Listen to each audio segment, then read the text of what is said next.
Hey guys, welcome back to my channel. In today's video, I'm going to show you how to open a NRO bank account from mobile app. First, open the Google Store or App Store on your phone. Search for the official app of the bank where you want to open the NRO account. Download and install the app. Once the app is installed, open it and tap on New Account or Open Account. From the list of options, choose NRO account, which stands for non-resident ordinary account. This account is for Indians living outside India who wants to manage income earned in India. After that, you need to upload your document. Common document includes passport, visa or resident permit, overseas address proof, PAN card. Follow the instruction on the screen to take clear photo and upload document. The app may ask for video KYC or identity verification. You may need to show your face and the password during the video shot or the recording.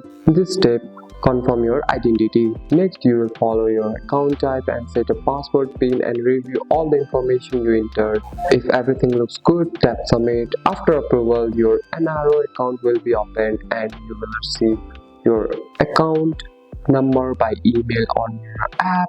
You can start using the account for deposit, transfer and other banking services. And that's it. That's all for today's video, guys. If you found this video helpful, drop a like and subscribe for more videos. Thanks for watching. See you in the next one.